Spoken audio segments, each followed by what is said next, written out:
Hey, it's Justin Kabelka here, bringing you pro tips on how to ship your ball python. I'm going to show you how I do it and all the lessons I've learned here along the way. Basically, what you need to do is you need to get an insulated shipping box. You can make one of these yourself, but what I suggest you do is you buy them. There's a couple places you can get it. SuperiorEnterprises.com is where I would buy them, or you can buy them from ShipYourReptiles.com, and that's actually also a site where you can take and ship your box through UPS, fill out a label there and everything online. ShipYourReptiles.com, I'll put that up on the screen for you. But I'm going to show you how I pack up a snake and to make sure it gets there safely to its destination. So, start with the box. What you see here is the box is collapsible and it has these foam inserts here that I put together to create a styrofoam liner. And this basically just insulates against extreme temperature changes. Make sure there's also a little bit of cushion there. So I use my unprinted newspaper, and I start out by stuffing one sheet in each corner of the box.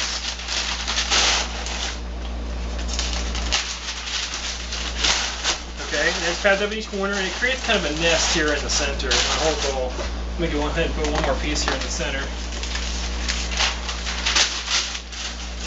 Okay, this creates kind of a padded area there, you can see. And now it's ready for the snake. Now I ship my snakes in snake bags, which is just a cloth bag. It allows for the snake to move relatively freely and not have any kind of restriction for the most part. Plus they can breathe through the bag, so it's not going to restrict the snake's breathing at all.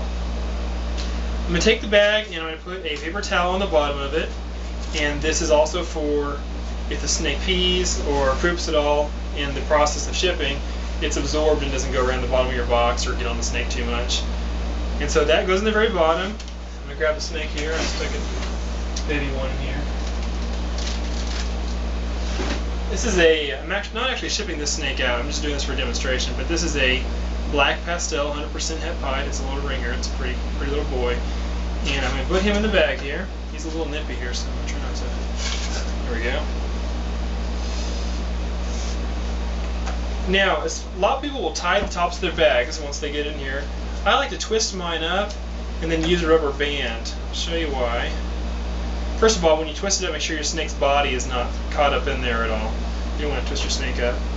Then use a rubber band, and what I like to do is just wrap it around the top here once it's folded over, and that works great. And the reason why I like the rubber band, though, is it's not too much hassle for my customer on the other end. All they have to do is fold the tips, and there you go.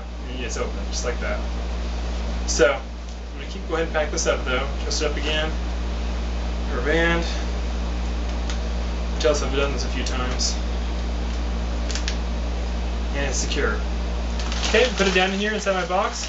Real gently, with lots of space around it. And then I'm going to put some paper on top of it here just to keep it well cushioned.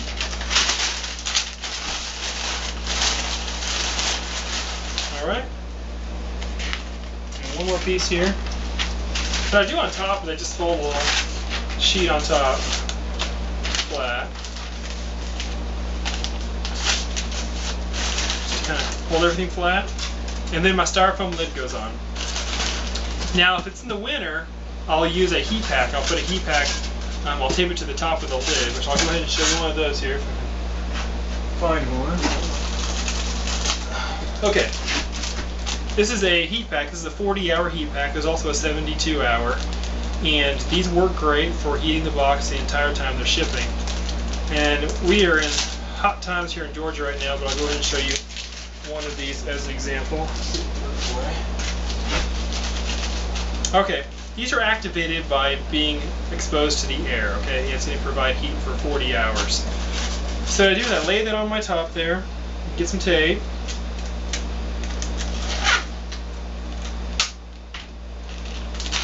And I'm going to try not to cover up too much of the heat pack, because I do want plenty of oxygen to get to it so that it does stay activated, it does heat well. But I'm using tape here to tape it to the lid. What I don't want is for it to go flopping around that box and potentially come directly in contact with the snake. This heat pack can get up to 110 degrees, and so it is too hot to be sitting right up against the snake. I just want it heating the box, essentially. So once I get the tape down there, it's already starting to feel a little warm to me. It's starting to warm up. Put the heat pack down, and it's going to heat up that entire insulated area. Now on top of there, if you buy a snake from me, you're going to get a demo of the Viper CD, of the Viper Reptile Tracking Program. And this is what is going to help you track your snakes, their every meal, every time they shed, every time they poop, every time they breed. As much or as little information you want, this is what you need. Reptile Tracking Program, and I'll put a link up on the screen for that. And you get my business card. And you're going to get the genetic guarantee for your animal. Now this card, just an example card I printed out, it does not relate to that animal, but it'll show the snake you're buying, its ID number, the sire ID number, dame, the ID number, and it's going to give all the information as far as when it was born, the clutch it was from, if I produced it, which I produce 90% of the animals I sell, and down here it's going to just give you a little guarantee that the animal you produced is what I said it is. In this case, this particular card is for a pastel double-head clown pine. So, and I'll sign it so you know it's authentic.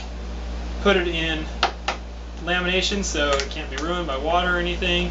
And this is your guarantee that the animal you bought is the correct animal. If you ever sell your snake, this goes with it. So it's the insurance in a way.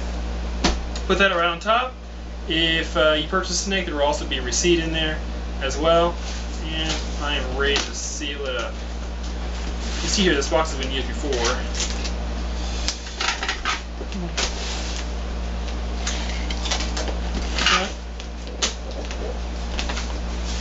There you go. I'm going to put my label on top. I'm actually going to tape it up here on the sides a little bit more just to get it, make sure it's not coming apart at all during shipping.